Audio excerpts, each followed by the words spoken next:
Hello, dear attendees. My name is Julia Loeffler. I am the secretary of our Young Engineering Geology Group of the International Association for Engineering Geology and the Environment. And in this opportunity, I will be hosting our fifth e-YEG day entitled The Use of Innovative Solutions for Slope Modeling and Monitoring.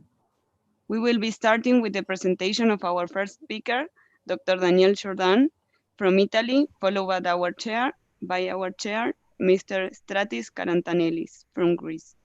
Each talk should take around 40 minutes. Please hold your questions and by the end of there will be answers. So we are starting with Dr. Danielle Giordan. He holds a Master of Science and a PhD in Earth Science at the University of Torino, studying deep sea gravitational slope deformation, landslides, monitoring systems, and early warning procedures. We welcome you, Danielle, please. So good morning to everybody, or good afternoon or good evening. It depends from the part of the world you are. Thank you very much for this possibility. I'm Daniele Giordan. I'm a scientific researcher and I work in Italy at the Research Institute for Geological Protection. There is a part of the Italian National Research Council. What we do at this research center, we work in particular on geological protection, on landslides, on debris flow, glacial risk, and others risk related to river dynamic. Particularly, I'm one of the two scientific coordinator of the GEASR monitoring group. There is a research group that work in Torino, so in the northwest of Italy, on different topics, mainly related to advanced research on monitoring system. And in this presentation, I would like to introduce some different solutions that we develop and use for the slope instabilities modeling and monitoring.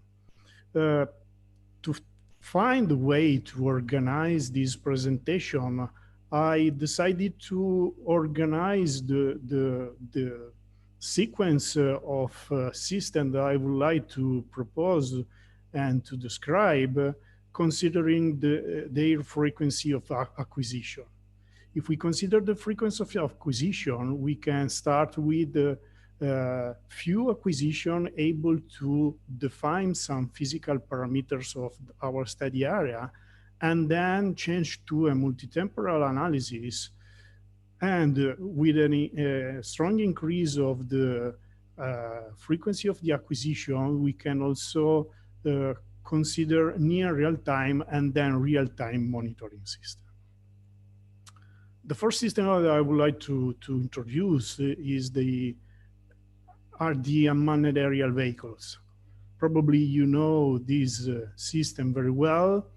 As chairman of one of the IEG, so the International Association of Engineering Geology and the Environment Commission, the C35, I would like to pose your attention to this publication. There is one of our last results, and it is focused on the use of unmanned aerial vehicle for engineering geological application.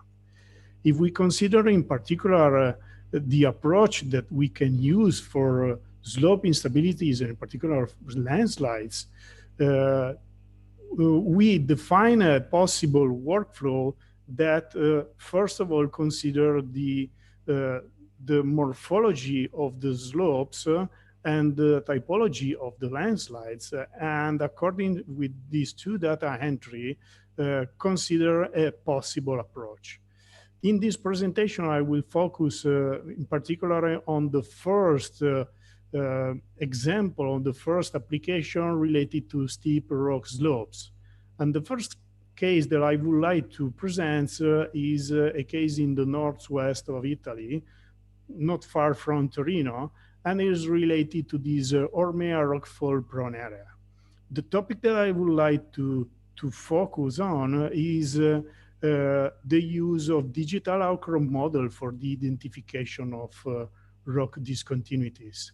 In this video, you can see an animation of the digital outcrown model that we obtain using an unmanned aerial vehicle flying, adopting an oblique orientation of the camera and flying manually very close, more or less at 10, 12 meters from the model.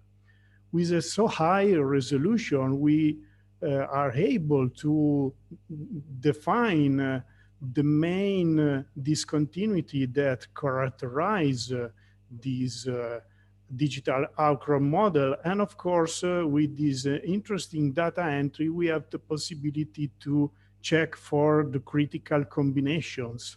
In this sequence of slides, you can see the typical approach that you can use when you have a sequence of discontinuities. Of course, you can start from the organization in families of these discontinuities, and then using a very well-known approach, so the Markland test, you have the possibility to define if there are some critical combination. In this first work, we presented a typical marker approach, make more or less manually, but now we are developing an open source algorithm that is able to analyze automatically the distribution of the discontinuities and make identification of possible critical combination.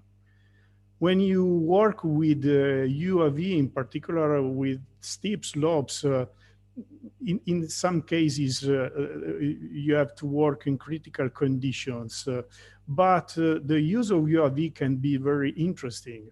The second case study that I would like to present is the Gallivaggio rockfall.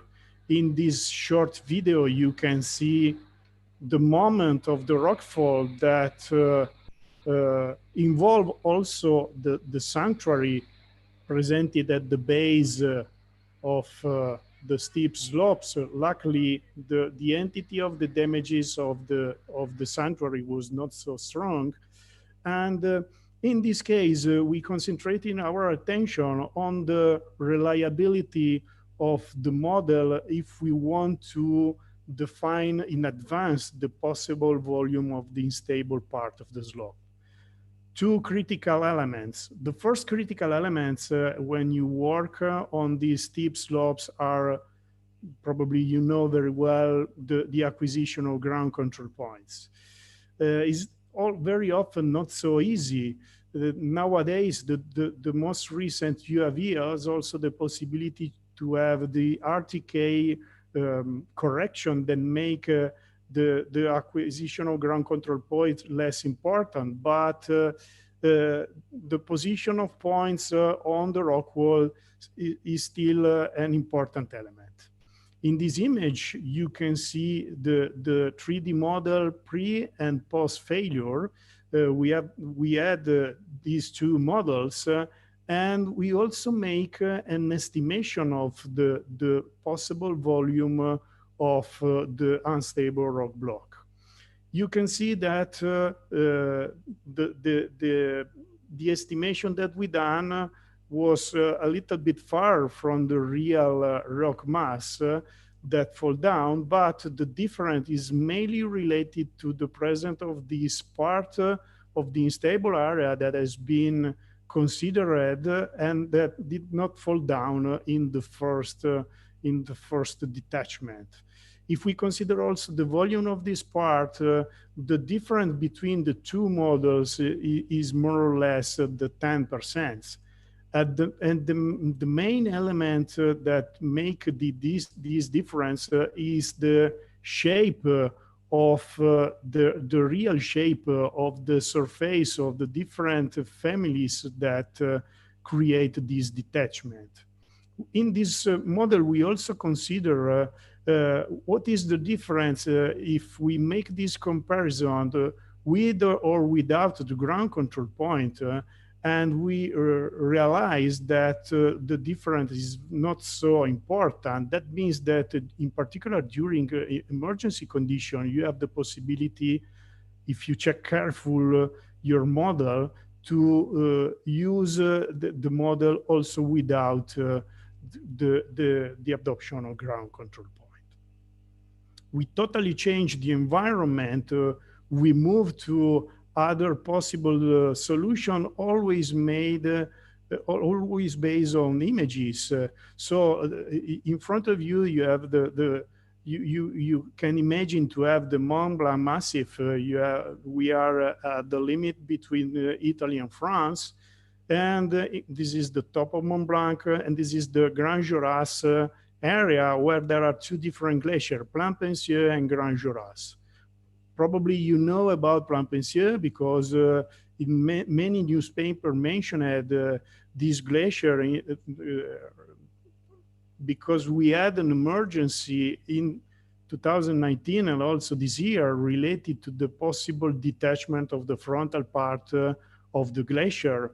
A collapse of a large volume of ice could reach the bottom of the valley and make a risk for the Plainpensieux area. We are in the Ferret Valley. There is one of the most famous valleys from the touristic point of view of the Aosta Valley.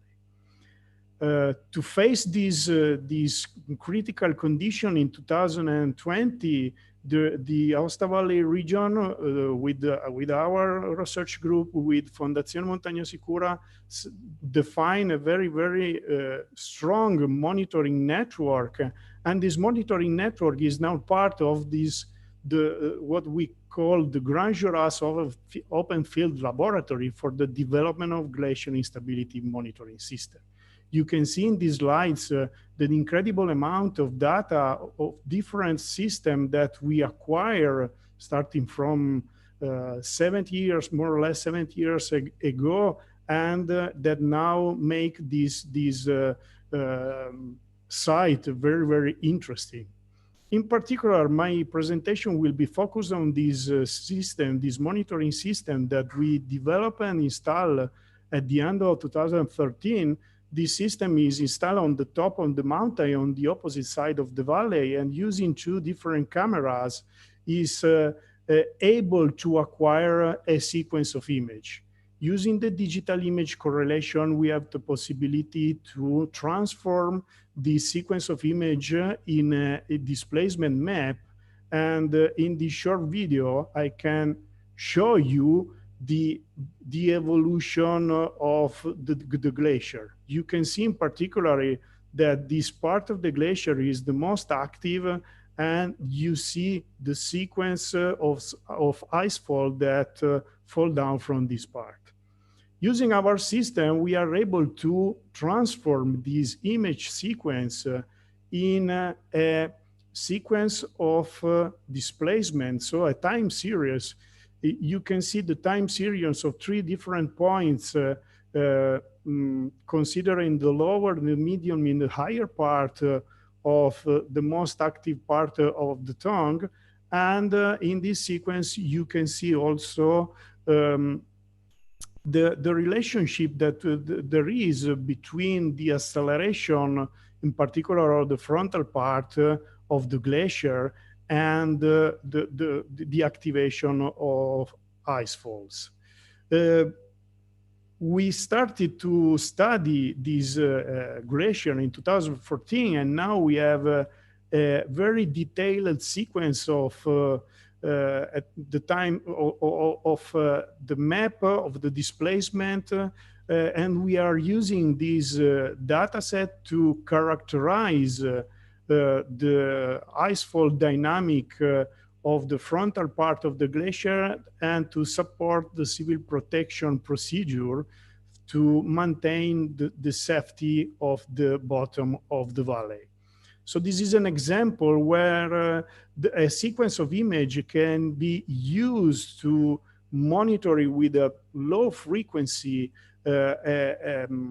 a slope instability, in this case related to the presence of a glacier, But if we want to increase the frequencies of acquisition, we probably have to change the system.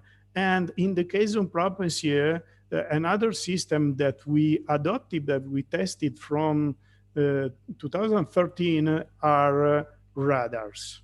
In particular, probably in this site, we had the possibility. This is probably only one site of a few where we had the possibility to test three different ground-based synthetic aperture radar and a real aperture radar on the same glacier, on the same study area. We tested how this ground-based radar can be used for the acquisition of the superficial displacement of the glacier. In this slide, you can see a typical image made by radar, where you can see the displacement related to the glacier.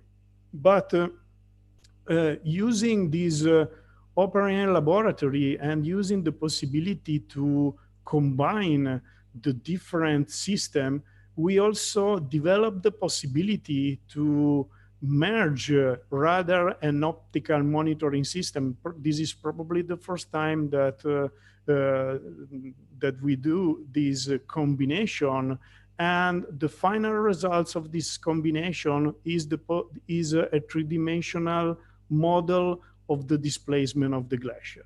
So in these slides, you can see the two components that are acquired using the digital image correlation that has been installed on the top of the Mont de la Saxe landslide on the opposite side of the Ferret Valley. Here you can see the position of the Plampenseur Glacier. There is a radar installed on the bottom of the valley, more or less close to Plampenseur village. And combining these two different monitoring systems, we have the possibility to obtain a 3D model of the superficial displacement of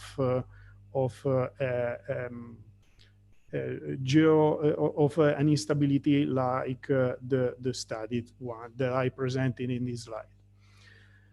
We move a little bit in this image. You can see again the Ferret Valley, and more or less the position of the Plampenseur town is in the upper part of this image.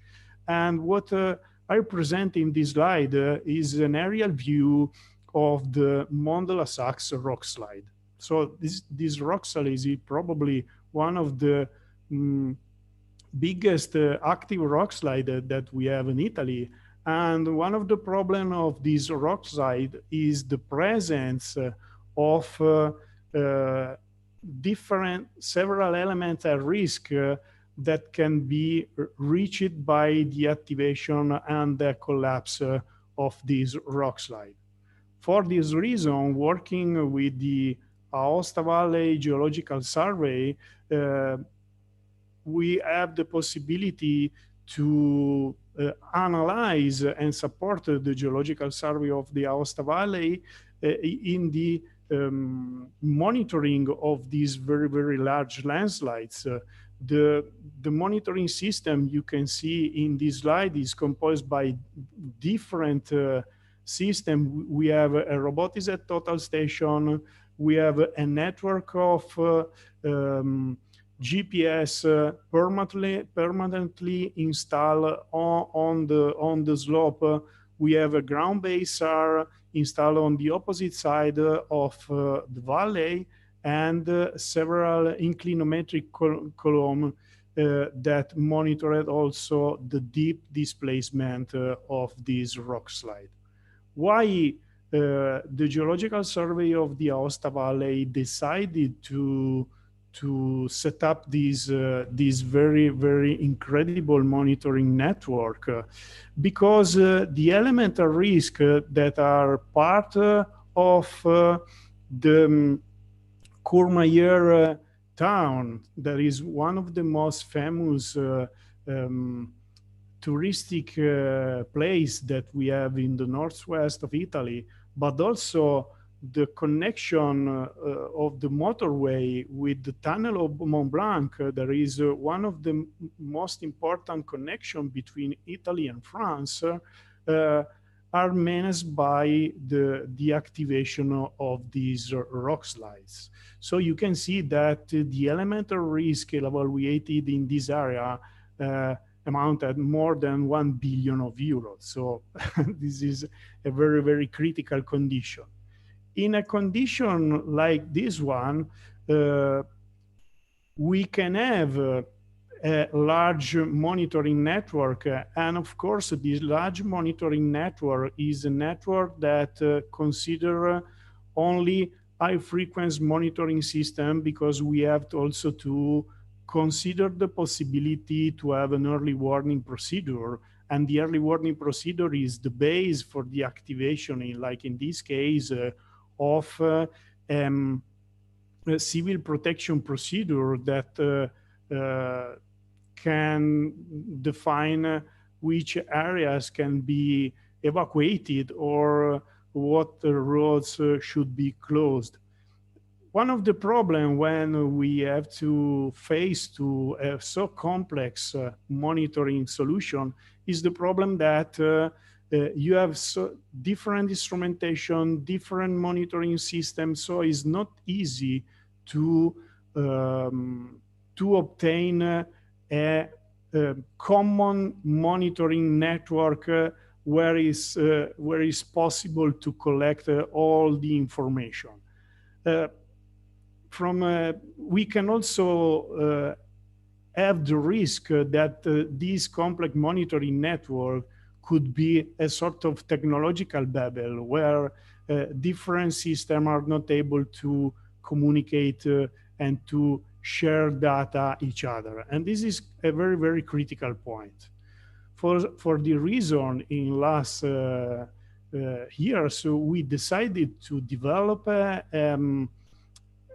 tool that is called LandMon, so a landslide monitoring network. There is a system that is able to manage also complex landslide monitoring network, acquire data from different instruments, collect this data and on our server in Torino, and then publish several results on our web server and on different, and reach the people that have to be informed about the evolution of the landslides. So what this LandMon system is able to do, this LandMon system is a system that is able to describe the evolution of the landslide by the publication of different representation of the monitoring network. In next slide, I will try to present several examples, but also to manage thresholds. Of course, if you are monitoring a landslide, a rock slide like this one, if you have the possibility to acquire hourly a large data set of instruments, that you can use this data to set up early warning procedure, defining which is the level of the early warning, and using this, for example, the displacement rate to activate this early warning procedure. But in the development of this system, we also trying to go further to make other application, and in particular, we try to adopt automatically a time to failure forecast based on the inverse velocity. I start from the time to fail forecast.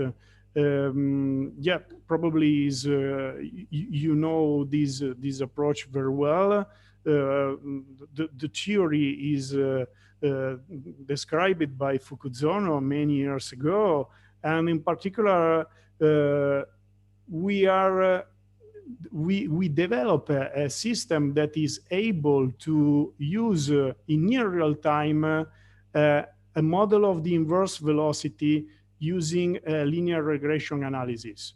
So we try to use a strong approach based on a statistically method to analyze the inverse velocity approach, and this is a possibility also to define a third level of thresholds that is not based like in this representation on the increase of the displays of the lens-like velocity of targets, but can also be a warning defined on the base of the inverse velocity approach. So in this system, we started with two different thresholds of warning and alarm that are based on the displacement of, in this specific case, on the displacement of prism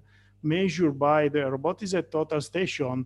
But then we also introduce a third level of warning that is based on the failure forecast model.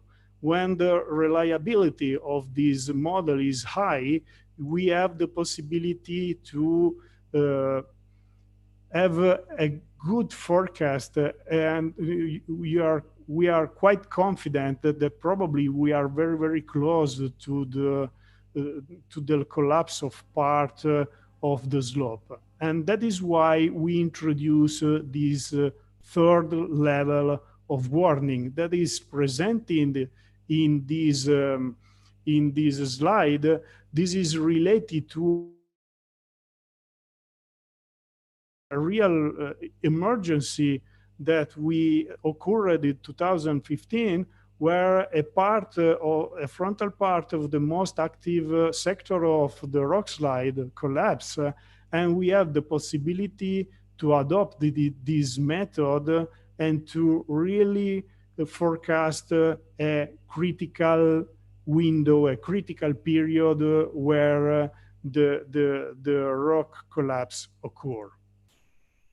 The other important element that we consider in Lemon is the communication strategy. I believe that one of the most underestimated elements that very often we have when we work on lens-like monitoring is the communication part of our results. The problem is that, in particular, when you work on the emergency, the communication to the stakeholder, the communication to the population represents one of the most important points to have a real support of all involved population. Which is the most critical point in this approach? The most critical point in this approach is that we are also to consider the background of people that we have to inform. And very often, of course, the background of people that we have to inform is not a background of people that is familiar with monitoring system. So our communication strategy also consider the possibility to use different representations of the same data set to inform in different way all the stakeholders and all the population that is involved, that could be involved in the emergency. In this slide, I would like to make a synthesis of this element and make an example of the different possible representation that we can use starting from the same data set. For people that usually work with monitoring system, the plot that we have on the right side of the screen is probably the most common representation. So we have a plot. In this plot, we have the, the, the displacement versus the time of the target that the robotics at total station is measuring on the opposite, on the landslide, so on the opposite side of the valley. The problem of this representation is that if you don't have a dedicated background, it's not so easy to understand.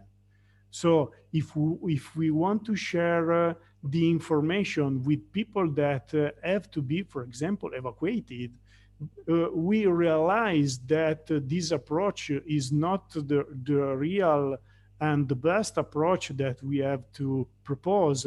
And for this reason, inside our system, we also develop several codes that are able to propose diff in near real time. So this is an automatically generation of this displacement map using different representation. And our communication strategy so is based on the update of on our website of these different representation that are able to describe the evolution of the landslide.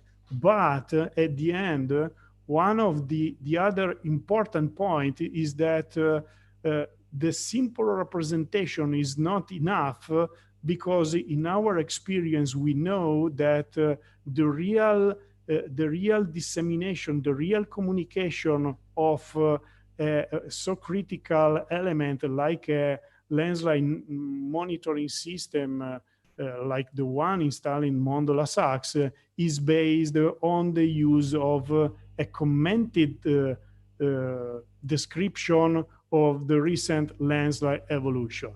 That is why also the automatic generation of the bulletin, of a bulletin like this one, has been implemented in our system, and now is the system is able to update automatically this kind of bulletin and publish it on the website.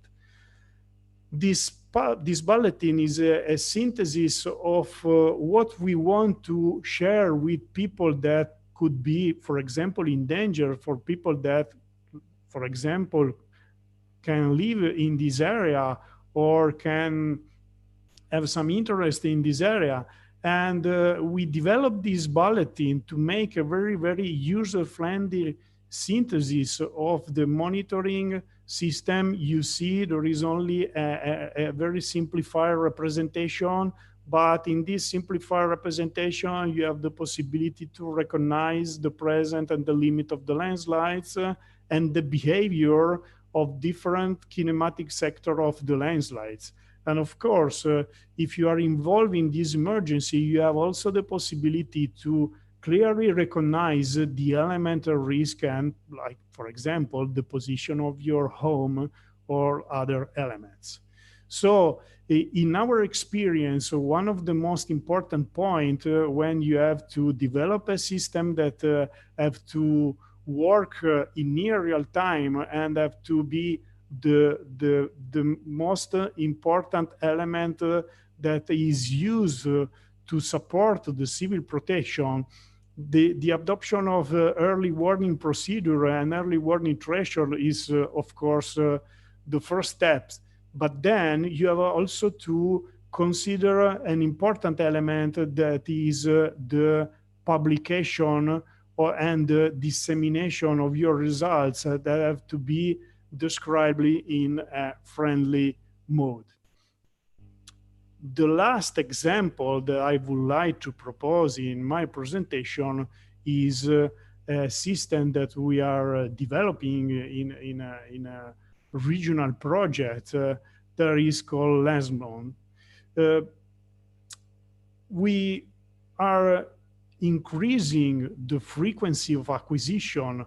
I presented in the last example, so in the Mont de la Saxe example, a system that acquired data in near real time. That means that the delay between the acquisition of the data and the availability of this data is more or less 10, 15 minutes. The problem is that if we have to face, if we have to monitor a rock slide, probably a delay of 15 minutes can be enough. But if you want to work like in these slides with rock falls, a delay of 10, 15 minutes is very, very too high to be a good solution. So in last years, we started to think about what could be a good solution if we want to work with impulsive phenomena like rockfalls. The problem with rockfalls is that very often it's not easy to define the place of the position of the detachment, so it's not easy to monitor the area where you can have the activation of the block. But we decided to totally change the approach, and we considered the possibility to monitor not the sergeant of the blocks, but to monitor the barriers that can be the protection from these blocks. In this slide, there are two images that represent a real case occurred in Aosta Valley. We have this image thanks to the geological survey of the Aosta Valley. You can see that a rockfall occurred. Some blocks were stopped by the sequence of protection that were installed close to this area.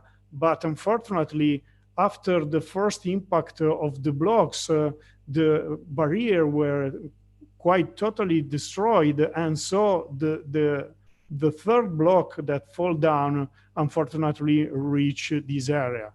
Luckily, this accident occurred during the night, so nobody was injured, but the level of damages was quite high.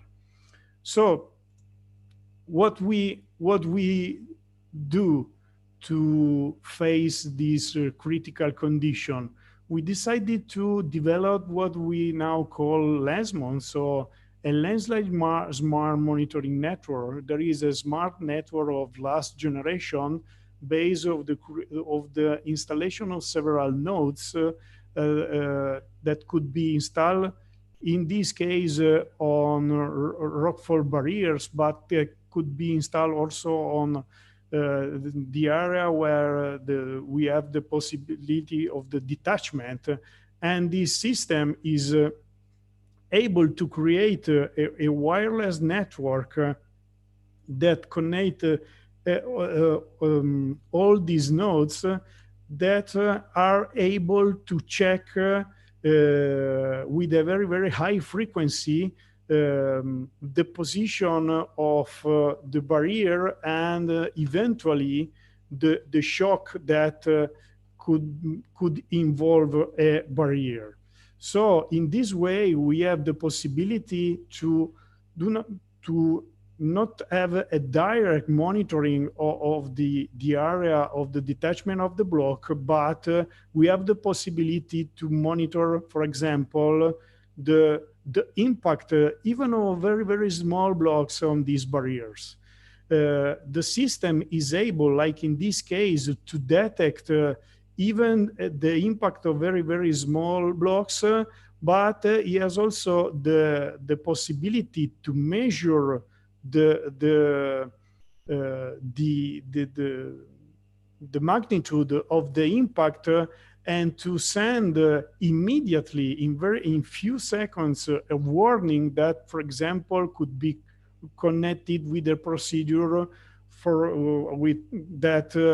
example, close a road, activate traffic lights, or other system that can generate a warning.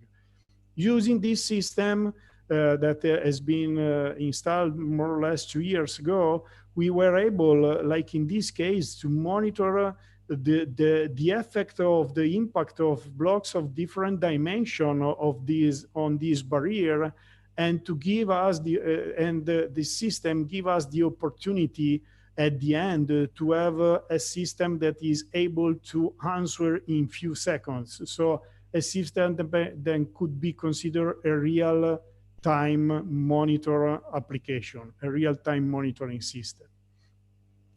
We are more at the end of my presentation. I try to present a synthesis of a sequence of monitoring of different monitor applications that we use to try to understand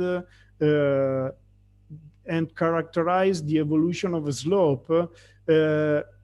In last decades, the development of this monitoring system has been focused in particular on technological aspect. And now, luckily, we have an incredible number of possible solutions and possible instruments that can be used and can be adopted to face also critical and complex conditions. But in our experience, we know that at the base of the definition of the monitoring strategy, at the base of the definition of even the most innovative monitoring solution, there is always a good geological model that should be adopted to define the monitoring strategy, and then be used for a validation of these results. And also the last very, very important and in many cases underestimated problem is that probably become one of the most important elements in the next future is a real effective management of the available information, and mostly a correct communication of monitoring results. Thank you very much for your attention. I hope that I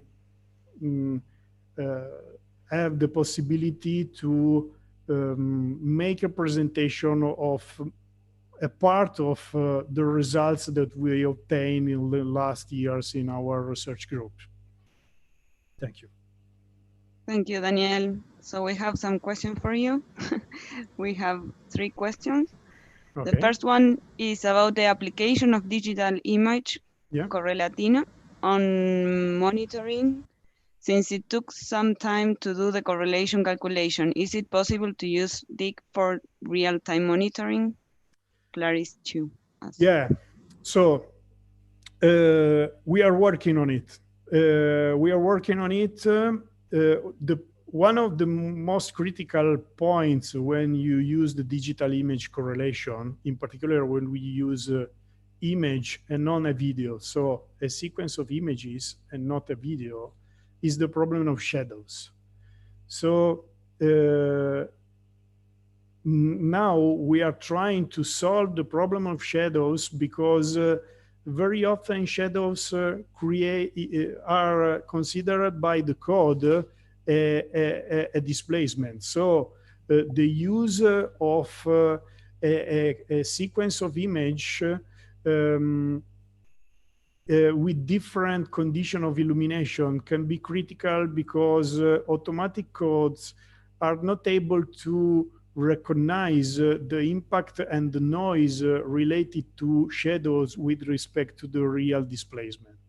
That is why nowadays we are using the digital image correlation to make comparison of image in the same condition of illumination. That means that we are using this system for a daily analysis.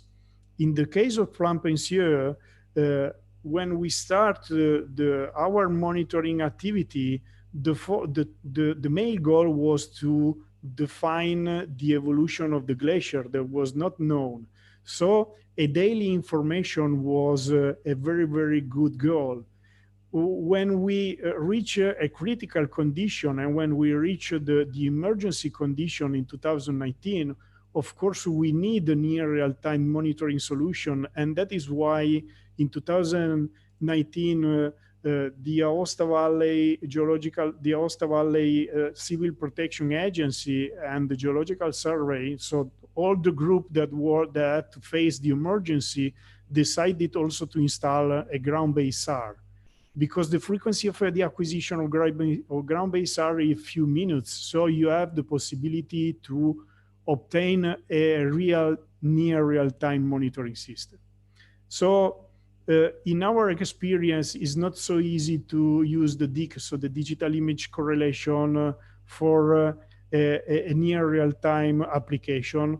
Also because this system depends on the condition of visibility of the target.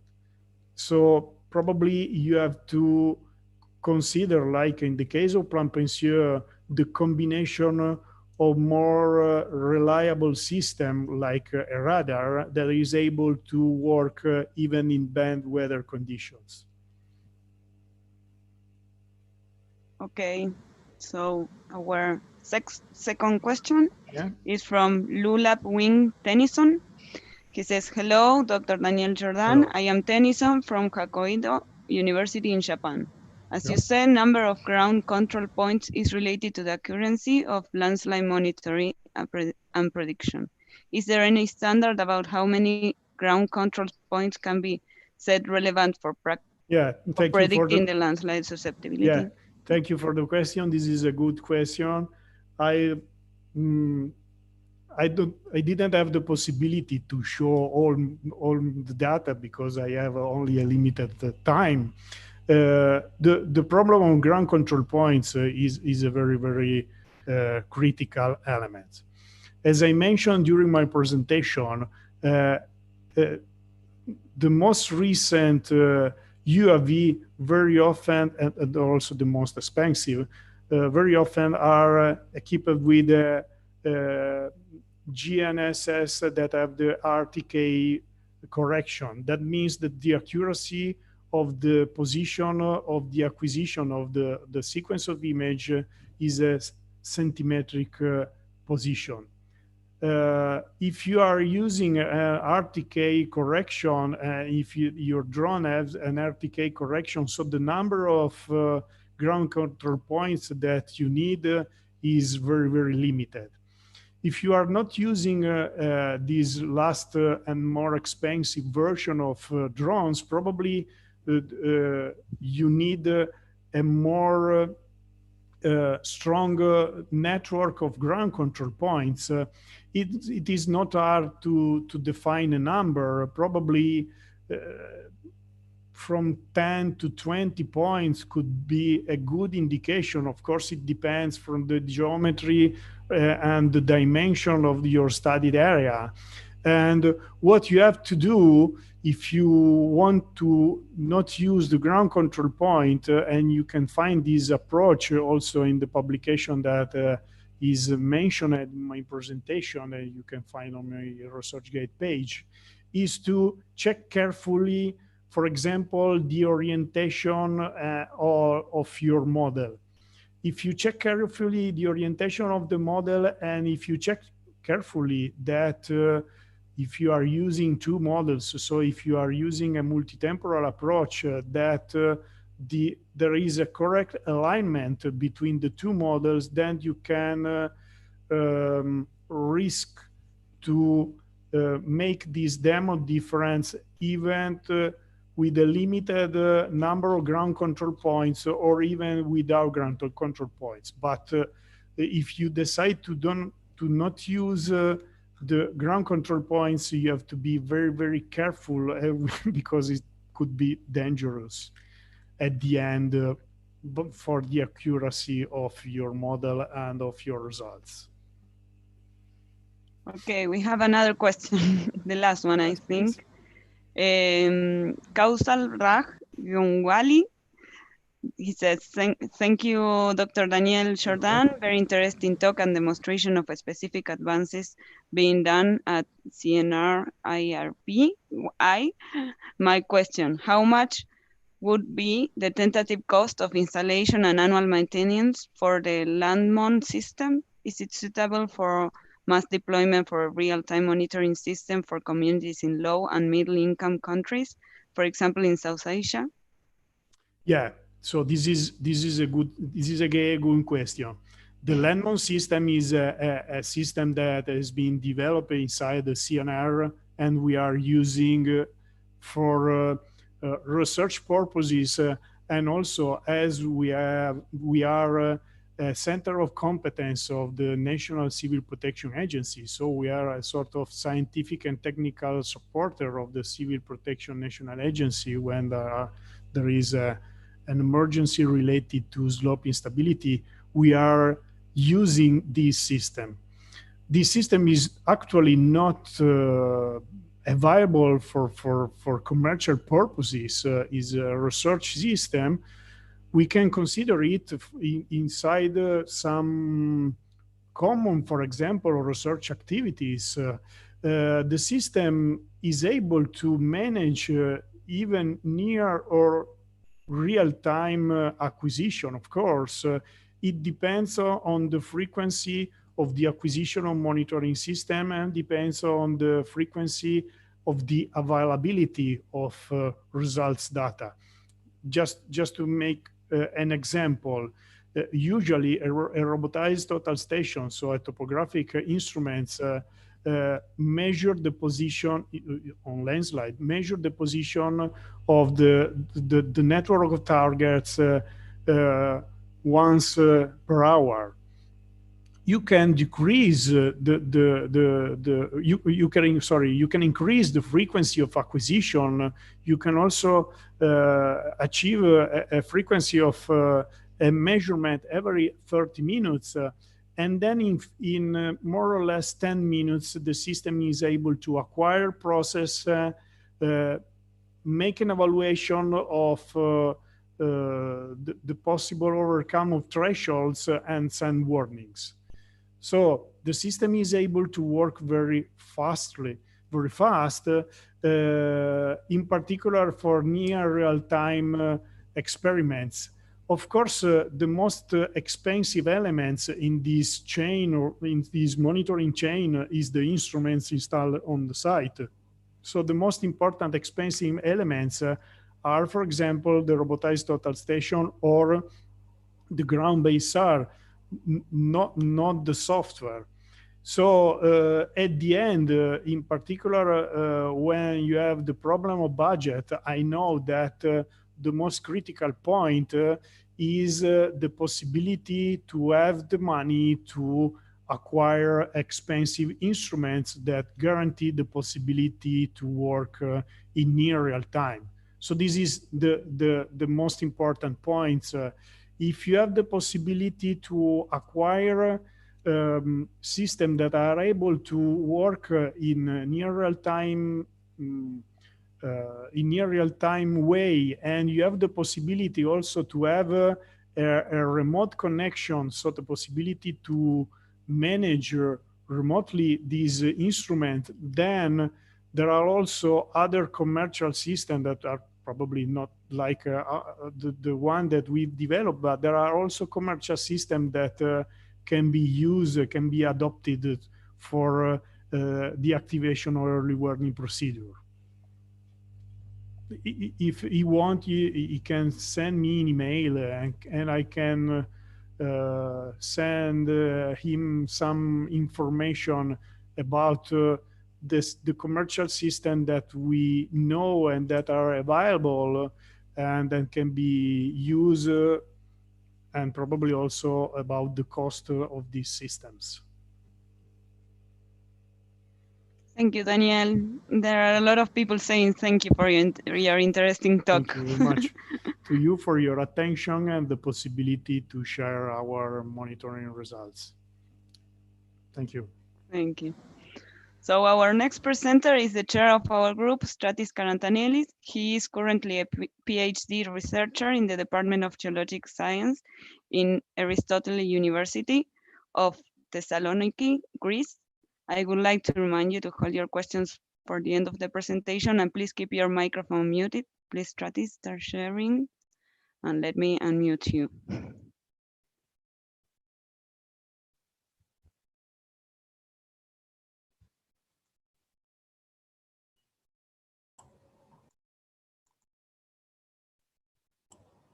Okay, hello from my side. Just give me a minute. Okay.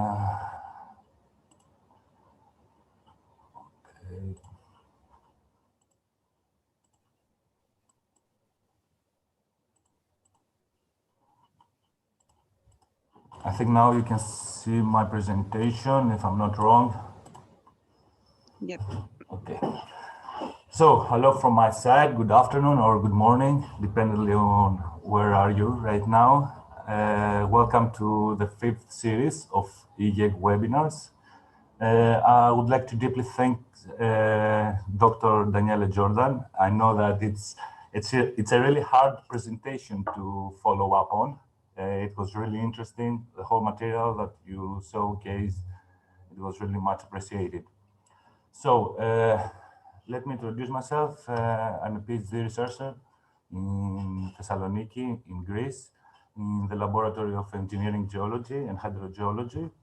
And what I'm going to focus today is we are going to see an overview of some innovative solutions. And when we're talking about innovative solutions, we're meaning about closed rains, landslide, and rockfall modeling.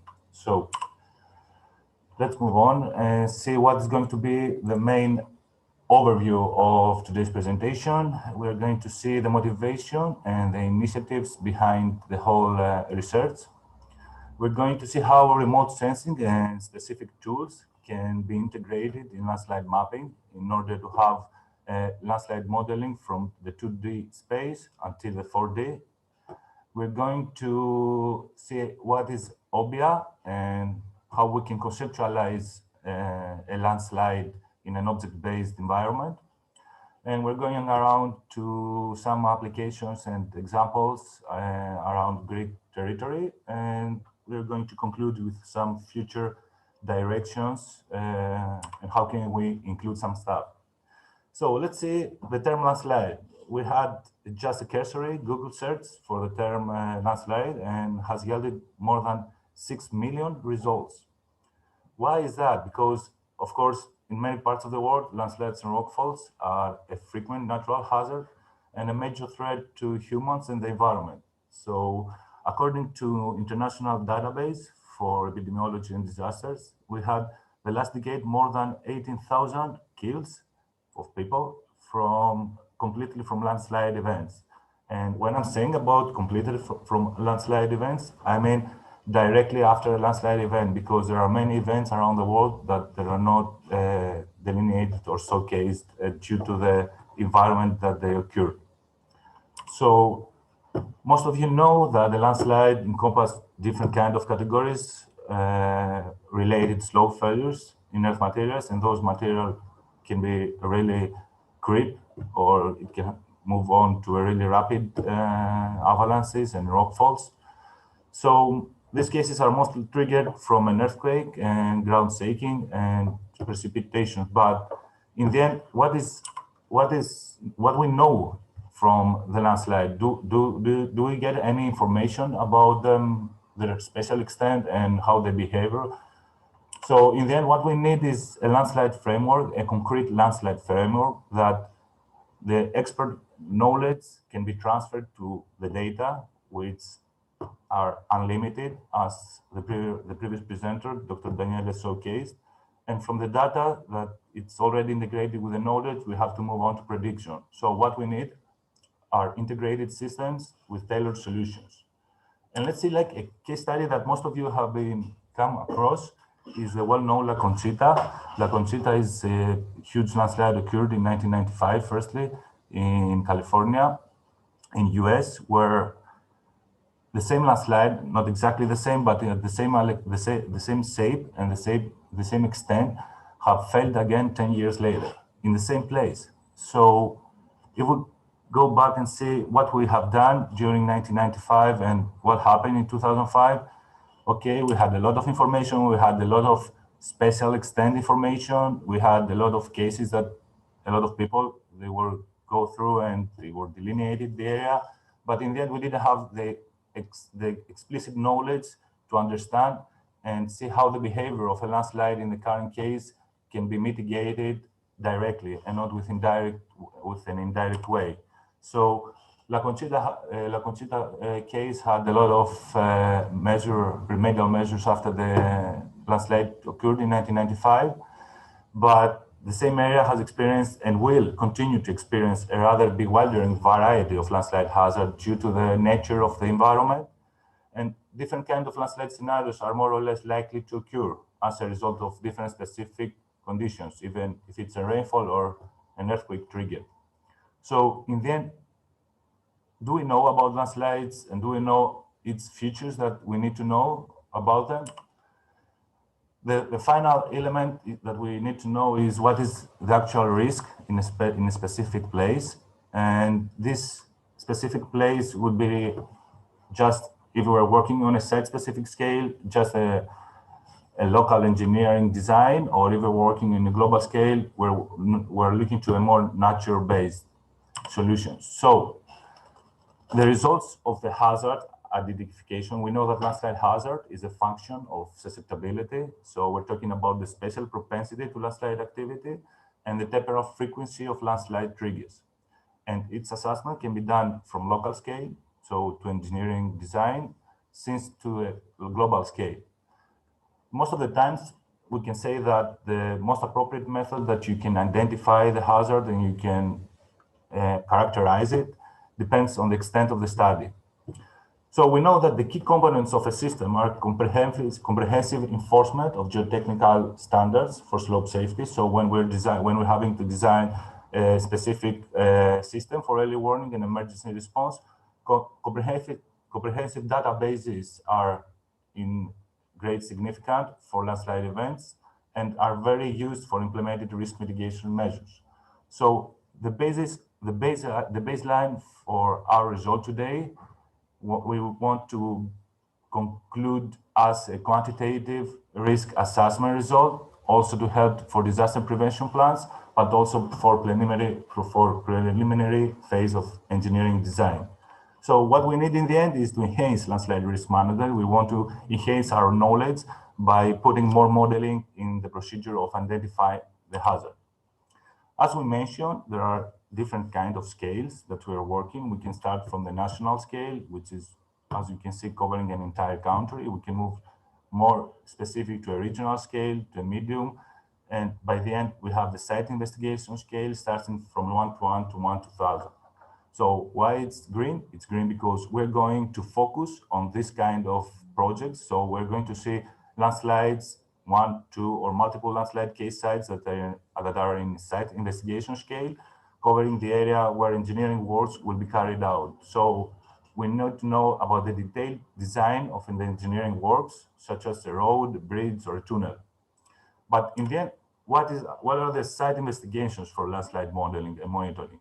As we know, in relation to the landslide assessment, we need some specific elements. Those are to obtain an understanding of the development and nature of natural slopes and of the processes which have contributed to the formation of different natural features, to assess the stability of various forms of slopes under given conditions, to assess the risk of instability in natural or artificial slopes, and to quantify the influence of engineering works or other modifications to the stability of an existing slope, to facilitate the redesign of a failed slope. So in the end, when we have something that it have to be modeled, we have to identify first what we want to define as a model.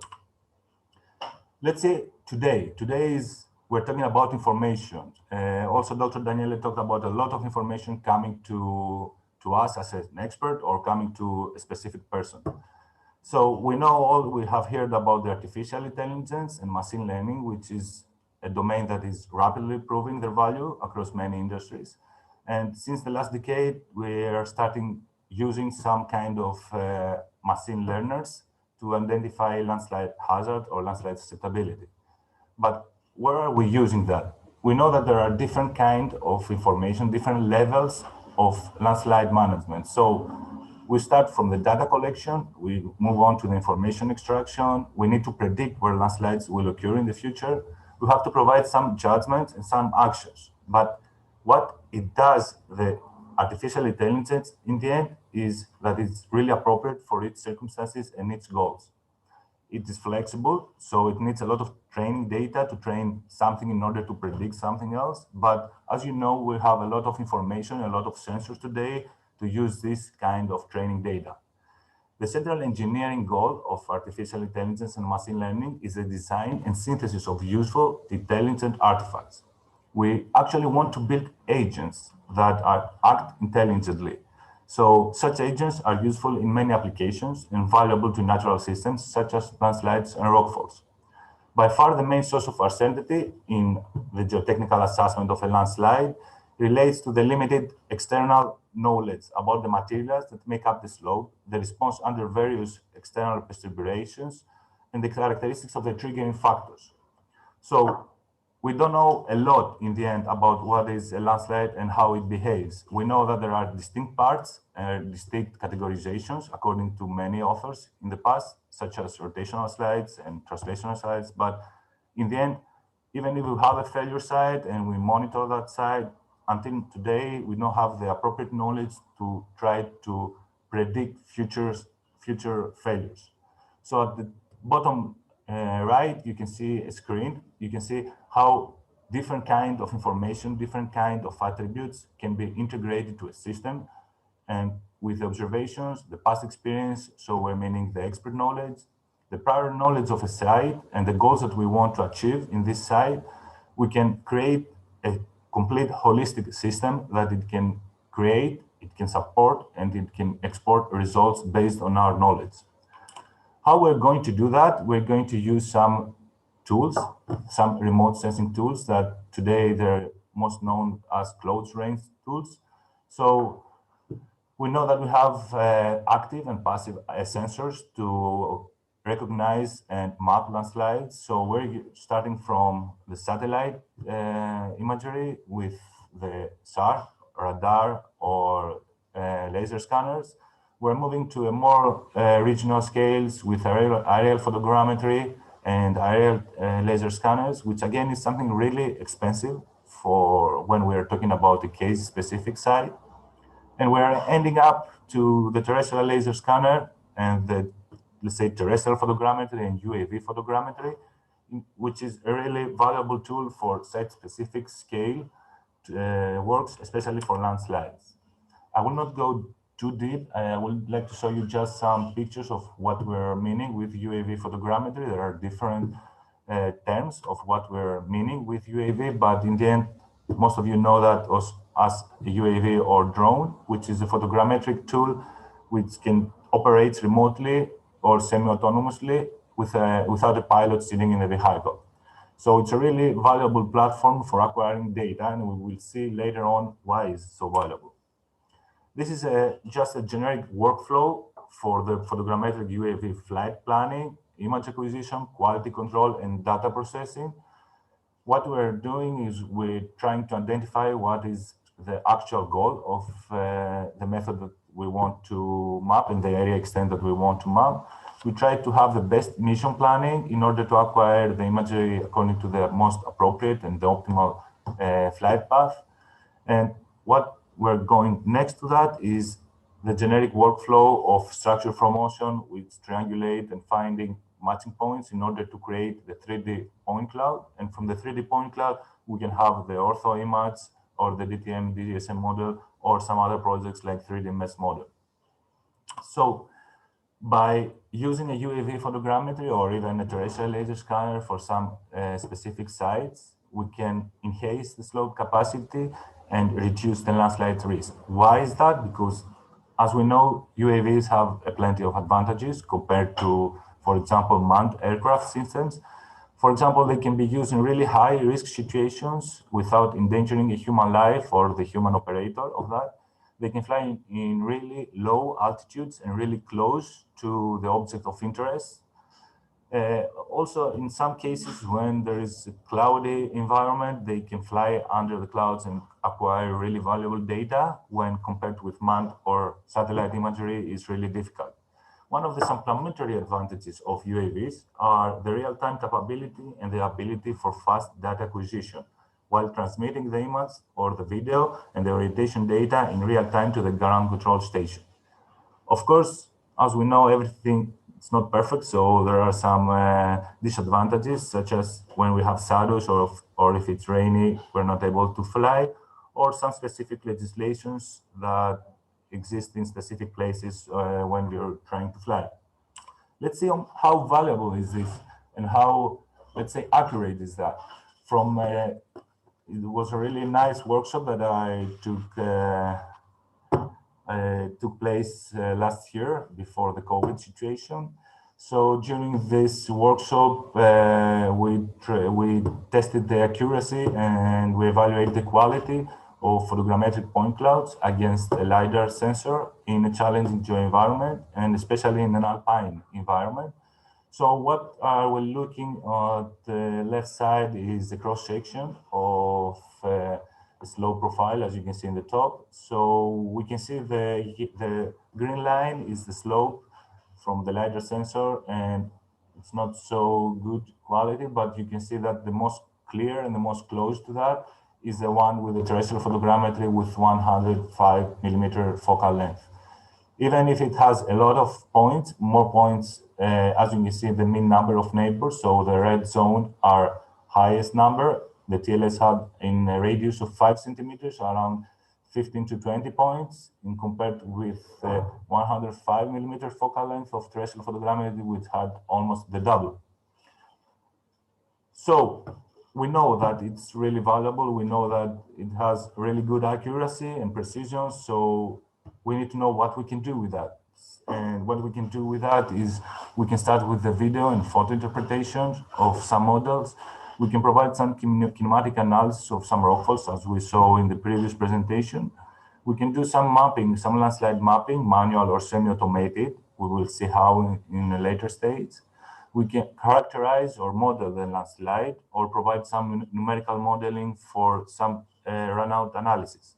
And last, and really valuable information for that is that we can provide a really good change detection of surface movements and again the deformation analysis. But how can we do that? What are the projects that we're using? We start with a 3D point cloud, with the digital surface models, with the orthophoto, the 3D mesh models, some contours or some volumetric changes. So as you know, data scientists are always frustrated with the never-ending task of trying to understand different kind of data, from the civil engineers to the geological. And you know that most of the time geologists are having this guess that we call educated guess, because you can never be sure about what is underneath you. So we know that remote sensing and machine learning technologies revolutionize the way we can collect and process landslide data.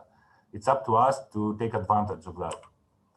So moving to the Canadian part, which will showcase a really nice project from whose moderator is Professor Jean Hutchison from the Queen's University. She was the presenter to the 4th e-YEG webinar.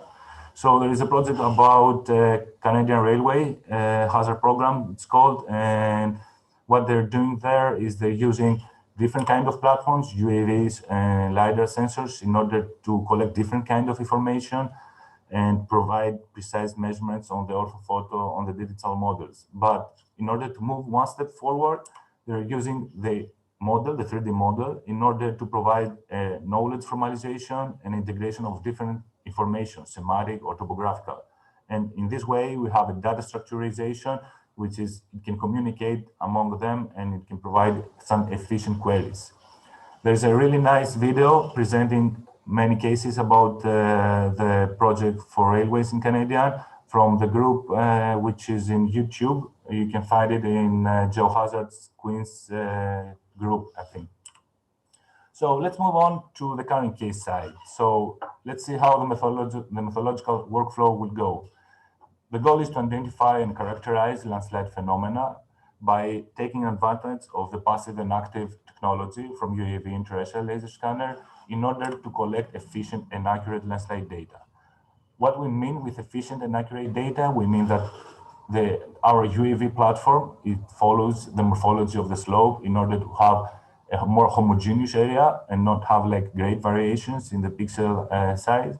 And it follows a cross strips path in order to have full information of our case site. The second step is to provide a data fusion, a pre-processing data in order to create our layers of information and provide some specific information. So we fuse the data, and by data fusion, we mean the concatenation of data sets that present an enormous diversity in terms of information, size, and behavior. So the different layer of informations reflect the variations that they're going to be analyzed in a later stage in the object-based image analysis. And the last part and the most significant is the OBIA part, where segmentation of the data sets and classifications accordingly to distinct landslide zones are happening for providing a complete hazard modeling.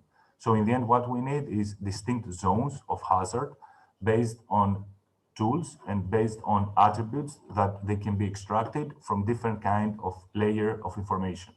So we're thinking of different kind of information by providing the whole workflow from occlusion and how can be the modifications of the sensors and the platform to what are going to be the classifications in the end of the desired classes.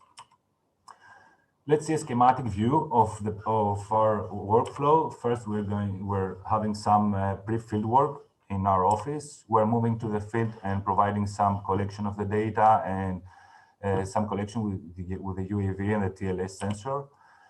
When we're having the UAV, we're using the structure from motion procedure in order to create the 3D model and provide the aphorism models, the DSM, the orthophoto, and the derivatives that they're going to be used from the digital surface model.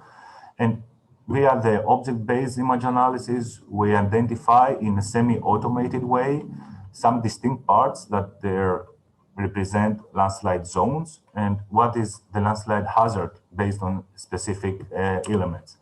And in the end, based on the cognitive of an expert, of a landslide expert, we have the final classifications with the appropriate attributes and appropriate specific information of the landslide case site. So let's see how we conceptualize the whole work. First, we know that objects are closer to human perception. Most of you know that the pixel-based procedures analyze the spectral properties of every pixel within the area of interest without taking into account the spatial or contextual information related to the pixel of interest. So we're forgetting about pixels and we're moving to objects, and these objects are going to be the entities for effective and efficient image classification based on cognition of landslide expert. So again, we're fusing the UAV data, we're having the orthomosaic, the spectral value from the orthomosaic, and we have the digital surface model and its derivatives in order to create our data sets that they're going to be used with the human cognition and the OBIA script in order to extract all the intrinsic topological and contextual information in order to model our landslide case site.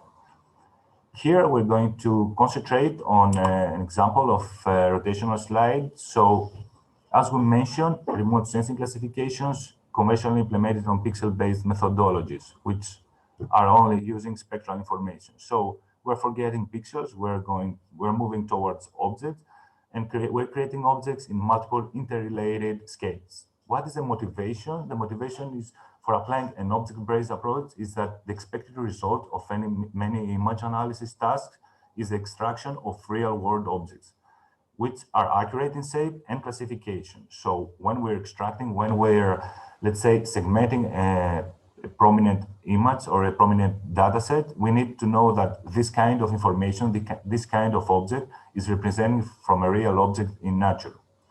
So we're starting with the segmentation phase. We're having the multi-resolution segmentation, which creates objects using an iterative algorithm whereby objects are getting merged, are getting grouped until a threshold representing the upper object variance is reached. This variable, this variance threshold, is weighted with the shape parameter and the color parameter from 0 to 1, and with another parameter called compactness to smoothness. So we have different kind of parameters that we have to tune in order to have the optimal result. The next phase is the classification phase, where we can use a knowledge-based classification or a machine learning classification. Both have their advantages and their disadvantages. Knowledge-based classification most of the time is not needed from a huge training data. From the other side, machine learning classifications and some specific machine learners are using high degree of training data. We know that machine learning tries to optimally solve a problem. So what we need the machine learners is to try to automatically learn on its own and improves from experience. So as much as data as we have, we can use the machine learners to try to understand where it is a landslide and what is included in a landslide. In this way, we can have a multi-scale, a multi-source, multi-resolution, and multi-temporal analysis of our data. And we're not moving just solely on the pixel information, but to different kind of variables. Let's see an example of a mechanism of a rotational slide where different kind of materials can be extracted. If an expert and if a landslide expert would see a rotational slide, he would say about the rupture phase and the boundary of the body of movement of the landslide. He could see like the geological material below the slide surface does not move sometimes, so he can mark it on the side. So there are some specific elements, let's say for the source zone, the depositional zone, or even for the vegetation and cracks that can be identified when an expert, a landslide expert, is visualizing the landslide case site. So what we're willing to do is trying to integrate the landslide experts' cognition and knowledge for landslides into the machines. Okay. So by putting this knowledge, we can use different kind of parameterization. As we mentioned, we can use spectral information, textural information, spatial, contextual, but also topological information by meaning of different kind of relationships between the class, different kind of hierarchies between the class, and we can, let's say, validate our results based on real cognition instead of staying just solely on the information of the pixel. Now we're moving to see what are the ontologies that we would like to understand and we would like to model. So as I mentioned in the next examples, in the next application case studies, you will see taking the advantage of the RGB values in combination with the digital surface model and its derivatives, which in the most cases is the hillside model, the slope model, the aspect model, and in some specific cases we can see also the curvature model to be integrated in order to be segmented and having a result. Firstly, we need to extract all the non-landslide zones on the non-landslide topologies, such as elements at risk, such as building, roads, or some other element. Some cracking and fissures that they exist into the scene. The vegetation, which is most of the time we need to exclude it in order to have as a distinct element. And we have our landslide ontologies, which is in our case the scarp zone, which, as we know, the scarp zone is representing from specific attributes and it's the source of any potential hazard. And the depletion zone or the run-out zone, if you would like better, in order to see where is the exposure of potential hazards if something happens. So we're having a really nice view of the Greece, and we have some specific case sites that we're going to travel now. We have some case sites on islands and one case site in the mainland of Greece. So firstly, we're moving to a really beautiful place. Hope most of you will have a chance to visit it. It is Santorini Island. It is in Cyclades. It's in the Aegean Sea. So you can see it's a really nice view. From the other side, it comprises a caldera, not volcanic caldera. What will we do there? We have to travel a little bit to the south of the island, where one of the most visited places is, and it's called Red Beach. It is on the south part of the island. A monitor project started in 2016, where every 6 months we have some measurements and some data collections with a UAV and a TLS sensor.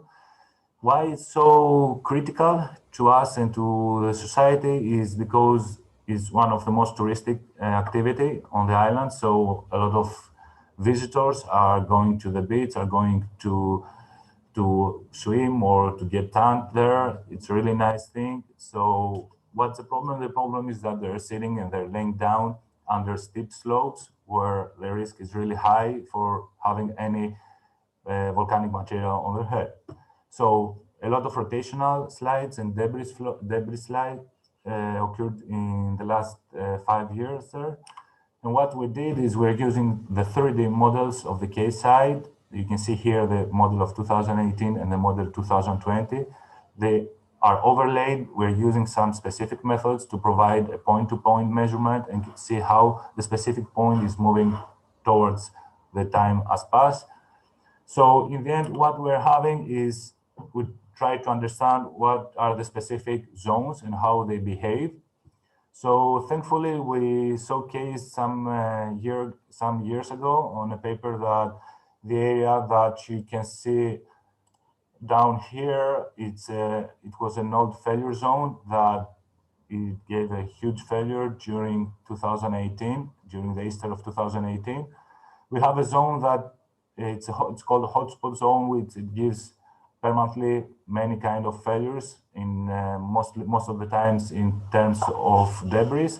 And last years we're having the last potential failure zone, which we can see that we have a lot of gain of material. This is the same mechanism as it worked here in the first failure zone. So as we know from the past, we can understand the future. So what we need to know is how can we learn more from the past and how can we learn what are the forms of models that we have to provide in order to have the optimal knowledge for the future. On the same case side, we used an object-based approach for segmentation, for selecting the most appropriate segmentation scaling. We used a tool called ESP tool from Dragut in 2014. What is this tool is finding the optimal local variance inside the object in order to find the best optimal scale selection. So in the end, we have 3 scales, one in a coarse mode, one in a moderate mode, and one in the fine mode. And from that, we provided an overlay with an inventory in the case side in order to extract the features that they're going to be used with a knowledge-based rule set for landslide zone modeling. So from the right schematic view, you can see that we're starting with the 2 flights, one perpendicular to the other. We're collecting the imagery, we're creating the 3D point cloud, which is stored in a geo database. We're having the DSM model, and we have the RGB orthophoto where we're extracting our data sets. So in the end, from the DSM, we're extracting the aspect, the angle, the heat state, but also the curvature, and we're using the RGB values in order to provide a specific multi-resolution segmentation accompanied with a classification. Unfortunately, at the left here, you can see there was a quality metrics of what are the best features that they can be used for classification. And how we did that is we overlaid an inventory, and based on the inventory and the overlay of the objects created, we found the best and the optimal selections for features. In the end, we had a deduction. So we started from the landslide to non-landslide. We identified in the landslide part what are the scarp zone, the accumulation zone, and also vegetation, which is probably also to the non-landslide and also to the landslide. And at the same condition, but in a different level, we identified some features and cracking, but also some assets that they're going to be used for as elements at risk. And in the end, what we had was a visualization with the spectral and topological information of its object. Let's see a visualization of that. 3 different levels from level 1, level 2, and level 3. We had a different class hierarchy between that. We're starting from the A part, which we have the whole scene. We're moving to in a deducted way in order to find out what are the cases of landslides. So we're taking the red zone, and you can see in the red zone, we're providing 3 different levels of segmentation in order to identify the optimal one. We're using the RGB values in order to identify some elements, but also the DSM and its derivatives.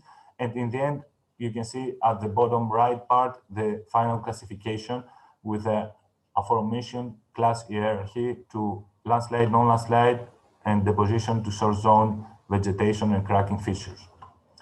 I have to mention here, and I would like to draw your attention to that we compared pixel-based and object-based classifications, and the difference between the site-specific cases were huge. So we can identify that object-based image analysis in combination with the amount of information that we have from platforms like UAV or TLS are really significant for the future. So let's move on just 2-3 kilometers away from the last case site, and we're staying to the Santorini island, but we're moving to Apothekias area, where we would like to showcase the significance of UAVs to identify potential hazards. So what we did is we collected some information about a hotel that is located on uphill. There was a huge problem that some rock pillars, they were detached and they were falling due to some procedures that they were going underway there. So we would like to showcase here how valuable can be some information compared with the conventional methods that we used to do in the past. And also we can provide the extent and also some properties, some geometrical properties of the slope that we didn't have the possibility before.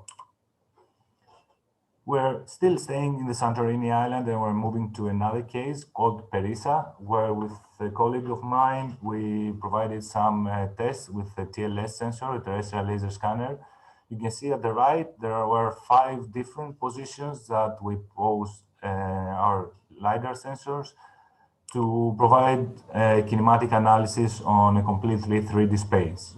So we compared the semi-automated virtual mapping of discontinuity surfaces with the conventional field mapping on the examined area that you can see at the top left and on a 3D space. And I would like to point your attention to that. We excluded the joint spacing for different kind of families, for different families. And also we provided a kinematic analysis of the prominent failures in the specific case site. We can identify how valuable is the 3D information compared with the 2D, because you can identify a lot of failures or a lot of geometrical properties that they were not possible due to the occluded areas that you have in a 2D space. So we're leaving the area of Santorini and we're moving to the mainland of Greece. We're going towards one of the most visited monasteries in the central Greece. It's called Broussos Monastery. So it's a case study. It's the only road network that someone can follow in order to visit the monastery. And there's a huge slope, which is 160 meters high. And it gives a lot of failures during the winter periods due to the intense rainfall. So the formation that we have there is mostly flysch and limestone formation. You can see from the images in 2012 and in 2014 we had the huge failure which closed the road network for a couple of days. And since 2016, the current site has been monitored with UAV and TLS sensor to see how it's moving and what is the current mechanism. So we're using the data of 2017 compared with the 2018 and compared again with the 2019. So we can see at the right, the volume displacement, the gain and the loss of the material. And we can identify the last year that from 2018 to 2018, we can see higher degree of lost material and from the other side, gain material in specific zones. At the same case side, we provided an object-based image analysis approach. So based on what we mentioned earlier, we used the RGB values and the elevation in order to identify specific zones in the landslide. Again, it's something that it's really valuable because the same objects, the same elements, the same entities can be used for monitoring purposes instead of having the solely value of pixel. Next case site, the last one for this is in Plomari on Lesbos Island. And what happened in 2018, in November 2024, 80 cubic meters displaced. I know that it's not a lot, it's not huge landslides or rockfall, but due to the special extent and the location of its failure, it was really high risk. So as you can see, it's a really old village with some inhabitants, around 1,000 inhabitants. And just above the houses, after a really intense rainfall, we had a really huge failure in terms of site-specific scale. And what we would like to do there is to provide a kind of hazard rating system starting from the imageries and data collection to the 3D point cloud, integrating the geology in a 3D space by, as you know, geology, it's kind of in our years remain stable. So we can integrate it and we can be integrated in a really repetitive manner. In next step, we integrated the kinematic analysis of the failure sites in order to provide a final slope assessment as a conceptual model. And in the end, we provided, based on the ICRM regulations, some specific elements, some specific weights on the joint spacing, on the kinematic analysis and the geology and the lithology of the area in order to have a final hazard assessment of the slope. Now, what I wanted to say is just in a nutshell that remote sensing technology and UAVs and TLS, the same platforms, provide the ability to obtain really precise and accurate 2D, but also in 3D information from the entire area of interest in a really efficient way. We know that OBA methodology has been proved really efficient for landslide semantic labeling, which can lead to better characterization and modeling purposes, especially when there is a monitoring assessment. We know that there are limitations for human-based assessment. It's the same way with the pixel-based. We can't be based only on humans or only on pixel, but we can integrate expert knowledge with machine learning and artificial intelligence in order to learn from the untrained data that will occur in the future. From this data and this knowledge, the combination of both of them, we can predict future failures. Multi-temporal object-based monitoring for slope improvement is a really valuable tool, and for sure it can be exploited in a better format in the future.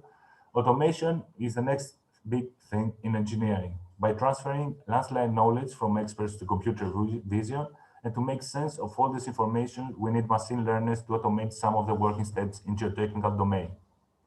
Remote sensing and UAVs are just tools of landslide research. So in its post-processing scenario, we need an experienced engineering geologist or someone that it has this knowledge to provide, let's say, the assessment and the consultancy. By examining examples and lessons learned from famous mass wasting events, scientists have a better understanding today of how mass wasting occurs. But the knowledge has brought them closer to predictions when and how these potentially hazardous events may occur, and how people can be protected in a better manner. It's time to develop precise tools to be implemented on the fields, rather than having just theoretical ones. Some future directions that I would like to post out by concluding is that we need complete 3D analysis on point cloud entities. And what we have to think is about the voxel-based geotechnical assessment. We need to integrate multivariate information to machine learning classifiers for landslide zone prediction.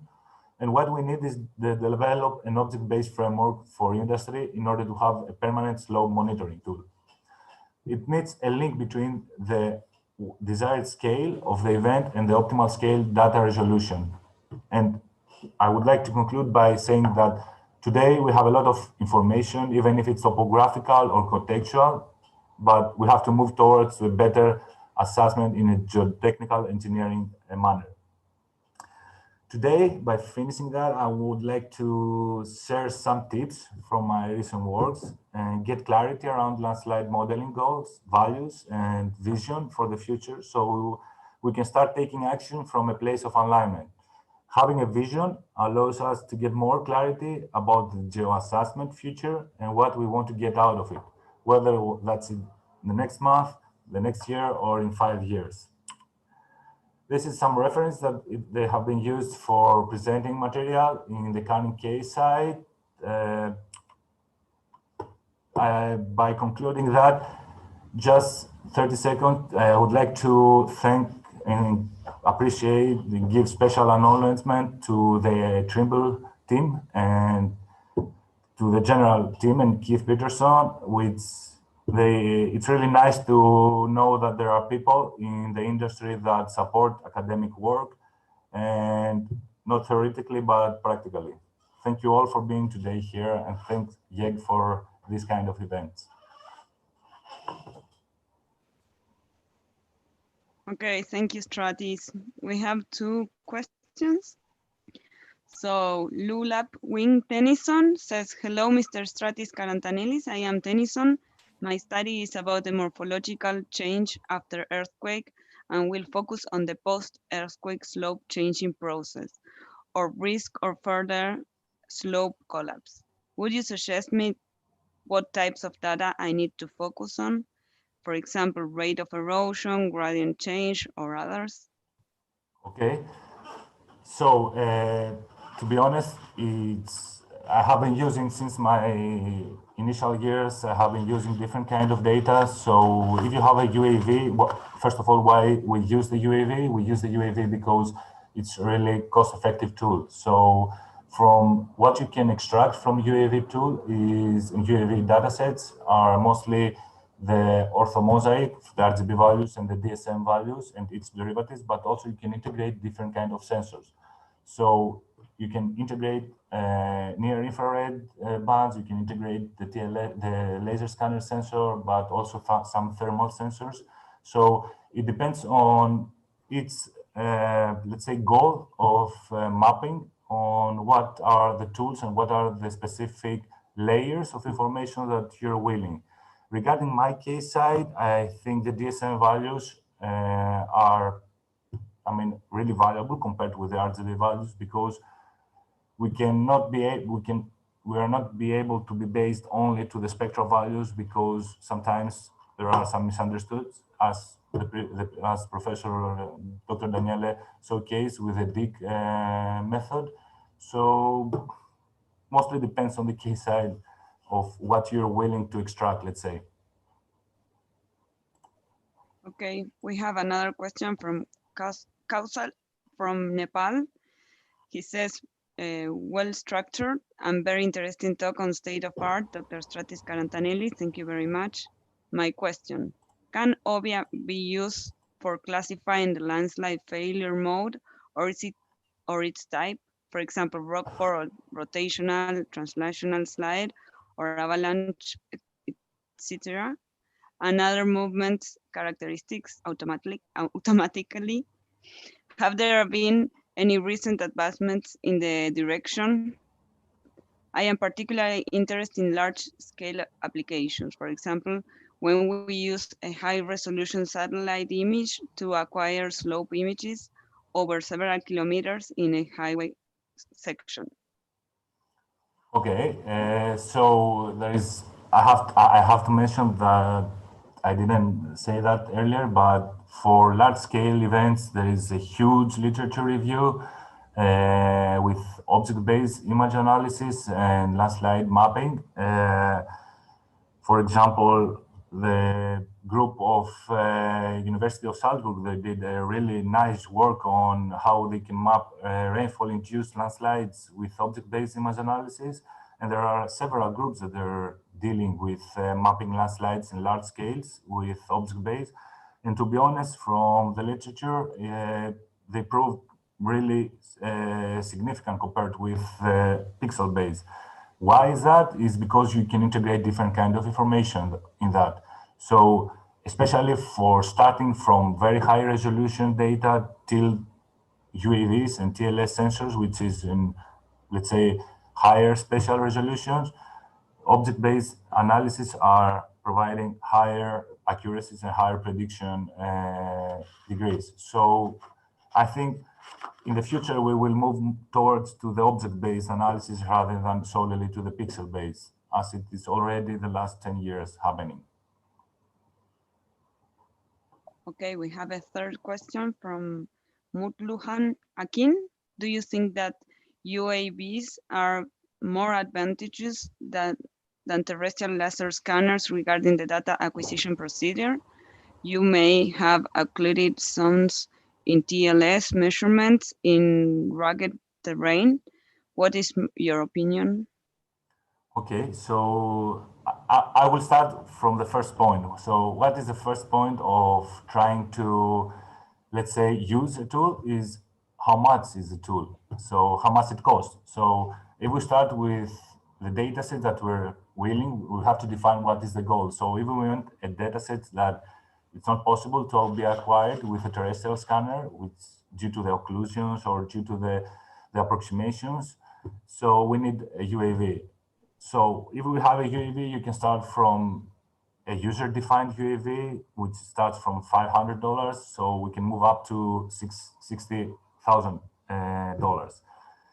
It depends on what you are willing to do. But if you have a terrestrial laser scanner and have the UAV sensors, it's mostly depending on the case set that you have. Of course, if you have vegetation and you need to identify the surface underneath the vegetation, of course, you have to move on to a laser scanner, even if it's a terrestrial laser scanner or an airborne laser scanner. And by airborne, I mean with a UAV LiDAR sensor. Again, it depends mostly on the case site that you're dealing with. My opinion is that UAVs will, let's say, will be integrated in different kind of sectors in the next 5 to 10 years. So I think we have to take advantage, all of us, from there. It's a cost-effective tool. You can have a lot of information with that. Even a non-expert can use that. So I think it's time to provide some information from the data sets that it can create. So rather than having just some visualization, and by providing some specific delineation on the data sets, we can use all these data sets, provide some database, and we can train the data from this database, which is unlimited. The data set that we can include is unlimited. Okay, we have another question from Modesto Portilla Gamboa. What material type was involved in the mass movement at Red Beach of Santorini volcano, fault deposits or lava deposits? And what is the level of weathering of those volcanic materials? Okay, so that's a good question. I'm sorry that I didn't mention more on geological information. The formation of the red bits is scoria. It's called scoria. It's volcanic material. There are different kinds of volcanic material due to the different kind of phases of the volcanic activity. So if you want to know more about the geological background in the current case site, you can follow up a really nice presentation during the first e-YEG webinar from Professor Vasilis Marinos, who has been working together. We have been working together in the case site of red bits, and he provided some really extended information on the geological formations on that. But mainly it's volcanic material. It's called scoria, and the weathering is really high, especially in the current case site, due to, of course, the high winds that are occurring during the winter months, but also during the whole erosion from the sea. Okay, I think that's all. So thank you, Stratis, Thank you. for a very good presentation. They are saying that on the chat room. And on behalf of all the group, I would like to thank you all the attendees for your interest and to be a part of this webinar. Thank you very much. Thank you all. Thank you. Okay, bye-bye. See you. Bye.